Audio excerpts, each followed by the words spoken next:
We've been covering this Faith and Freedom Coalition conference that's taking place in Washington, D.C., and I have for you now Trump's speech at this event. Yesterday, some pretty wild speeches were delivered, and Trump came along and said, I need to figure out how to top the insanity, and he's doing his best to top the insanity. So, lots of clips to play for you.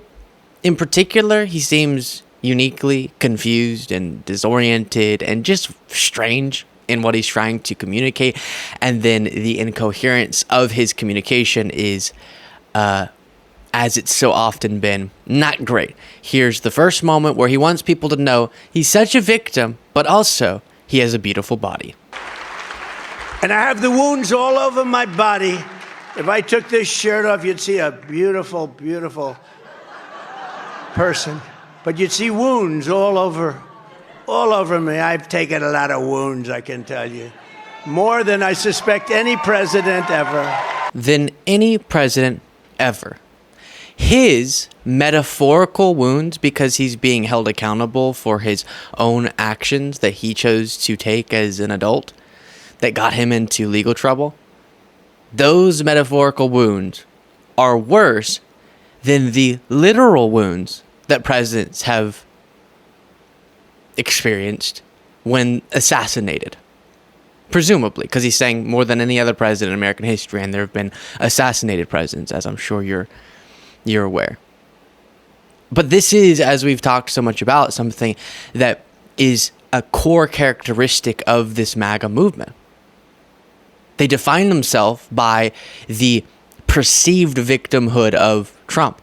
And he, for his own cynical purposes, knows that it's best if he describes every one of his own issues, his own legal troubles that he brought onto himself with his actions as a witch hunt against him and as him being the victim and a hero for taking it. But that then convinces people that they should be caring about and focusing on and supporting someone who is running a campaign about themselves and not about how they uplift even their own supporters, how policies can be implemented to benefit their lives. And while Trump does fearmonger about and scream about problems a lot, he's not actually comprehensively bringing forward a vision for how to make the country better and solve some of these problems. So much of his message is about him. And that doesn't serve even MAGA, but they give power to him because of the narrative they've been convinced of about his victimhood and all these wounds. And also, by the way, before playing this next bonkers clip, Trump does bring up rather often that his body, according to him, is better than Obama's and Biden's. And I'll just give a no comment, as I like to do on that comparison. But there's one thing you'll never hear Joe Biden doing, and that's comparing his body to Donald Trump's. A strange insecurity there. Here's more. Thanks also to Congressman, he's fantastic, Barry Loudermilk. He's here someplace. He's doing a fantastic job with all of the things they said he walked through with Russian spies or something like that. He turned out to be constituents, young children. These people are sick. Apologies for the sort of glitchiness of these clips, but yeah, I think I know what he's trying to say, but Aaron Rupar described it nicely just with a W-U-T. What? And he has these thoughts in his head, but then you know those clips of him going bing, bong, bong? That's sort of the way that his brain is functioning. He can't just grab onto a thought, stretch it out, analyze it, figure out how to take that, deliver it with the English language in a way that makes a lot of sense. So then it spits out in a way that sounds like he's calling children sick people, which is a pretty strange remark to make. Obviously not what he was trying to do there. And then let's see if I can get pulled up, and I'm losing the clip here, is the one I was looking for. This one. And our civilization for 4 more years in the White House. We're going to straighten it out. We're going to straighten it out fast. It's going to go fast. The hardest thing to do is we have probably close to 20 million people that came in from all parts of the world, and they're going to have to be gone. They came in illegally. Many, many people coming in from prisons and mental institutions. They came in, I mean, from, I say prisons and jails because there is a slight difference. I say mental institutions and insane asylums because actually there's more than a slight difference, right? Whenever I say Silence of the Lamb, the fake news back there, they say, oh, he's talking about Silence of the Lamb. And I say, the late, great Hannibal Lecter. Oh, he likes Hannibal Lecter. No, they're crazy. When I imitate Joe Biden can't get off the stage, I walk into a wall purposely. I walk it like that wall. Oh, that's perfect. Sometimes they don't have a wall. You're freestanding. It doesn't. But I imitate him, and I walk into a wall, and the next day they write, Donald Trump could not find his way off the stage. No. No one's ever said that whenever he's imitating Biden. Never happened. Made it up. Complete fabrication. And also, what is this story? Why would you wait in line to go see Trump speak? And then you sit here as he just stands up there and rambles and rants about random stuff. I say jails and prisons because those are sort of different. And I'm not going to describe the difference, but I say mental institutions and insane asylums. Those are really different. Hannibal Lecter. When I say Silence of the Lambs, they back there say that he said Silence of the Lambs. They say I say late great Hannibal Lecter, the great gentleman, and they say I said a great gentleman. So dishonest. What? What are you saying? I don't understand. Are you saying they report on what you're saying? That happens. I don't know how that's proof of the fake news being so dishonest. Now, one of the areas that he's still insecure about is one of his really bad brain glitches where he repeatedly said Nikki Haley when he was trying to say Nancy Pelosi. We talked a bunch about that.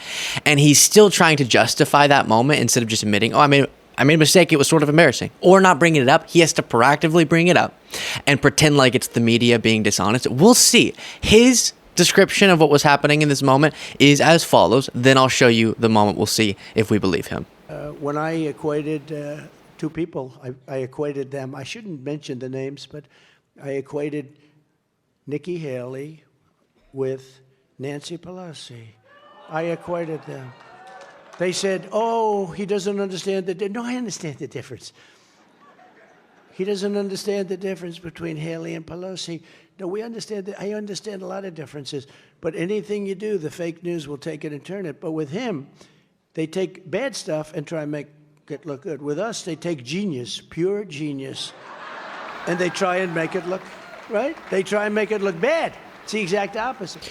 So, all right, and we've watched this so many times, but apparently he was just making a high-minded point about similarities between Nikki Haley and Nancy Pelosi and equating them in a way that obviously everyone was going to understand, which is why he said this. Quick pause from your viewing of this video to say, first of all, thank you so much. We appreciate so much each and every one of you who watches this show and makes this possible for this to be what we spend our days doing. If you're not already subscribed to the channel and you like this content, just help out by clicking that subscribe button. It's free, it's easy, but it makes a huge difference. Again, thank you so much. Never reports the crowds, By the way, they never report the crowd on January 6th.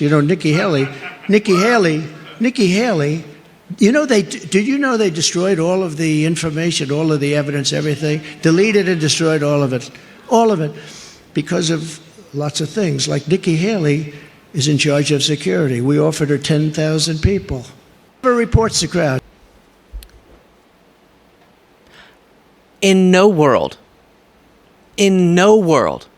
is that him making a point about the similarities. And partly we know this to be true because it took him months to come up with this excuse.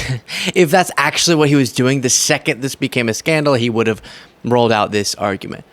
But MAGA just largely ignored it. Many people for a second agreed it was a sort of concerning mistake to be making because of how much he's asserting it. And he's also trying to make a ridiculous point about Nancy Pelosi. So probably if you're making a ridiculous point about someone, let's just go ahead and use their name because already it's going to be confusing what you're trying to say. But then on top of that, purposefully, which even engaging with that argument is playing into this because then it becomes a debate around, well, Trump claims this and other people claim something else. So I don't know which one's true. We know which one's true. And this is, even though people sort of freak out every time you reference this. This is the behavior of a fascist. It is, okay? You create a situation where your movement is willing to look at reality and say, I'm not going to believe my eyes, my ears. I'm going to believe whatever the dear leader says. And the fact that MAGA media will coalesce around this argument and go, oh no, he was just making a point about how, Nancy Pelosi and Nikki Haley are actually more similar on policy. And that's why he was saying he offered Nikki Haley National Guard troops, which he didn't offer to Nancy Pelosi, but he's saying that he did by saying that he did to Nikki Haley. And they'll just, sure, yeah, that's our argument now. And that is what you do when you're dictators. Not that he's that, I'm just saying, as something he strives to be, you do have to deteriorate truth so extensively that people are willing to just look right at what they know to be true and deny it. And that's what we're seeing there. He also weighs in on the 10 Commandments controversy. The fascist communists, the young, very smart, vicious people, because I don't think he knows he's alive. You want to know the truth, okay? The reason the radical left will always come after religious believers is simple, because they know that our allegiance is not to them. Our allegiance is not to them. Our allegiance is to our country, and our allegiance is to our Creator.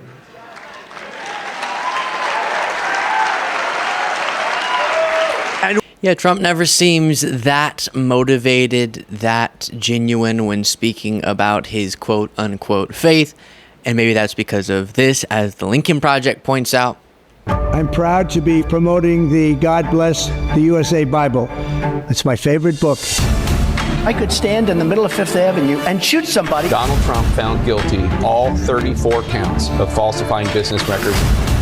Donald Trump's hush money payments to adult film star Stormy Daniels. She'd had an affair with Trump. I am the chosen one. The Trump Organization frauded the state of New York. $354 million. I'm very greedy. We must make a... Yeah. And still, people proclaim him to be the most religious, godly man they've ever come in contact with. Crazy stuff. Here is another moment. And we have to get out there. We have to vote. We have to make sure everything's honest. And you keep your eyes open. You're the police in a way. You can police your vote. A lot of people don't know that. Just make sure that vote counts. We have to make sure it counts. Because if I knew that there was not going to be corruption, if I knew that everything would be honorable and honest as it should be, I'd stop campaigning right now. We have this thing won. I would immediately stop campaigning. I'd go and relax. I'd call up the big rally we have in Philadelphia tonight and say, it's not necessary. Don't worry about it. Everyone go home and relax. Yeah, and this plays into a really delusional but prevalent belief within MAGA, and this next clip will also connect to this, that Trump is so popular that he couldn't possibly lose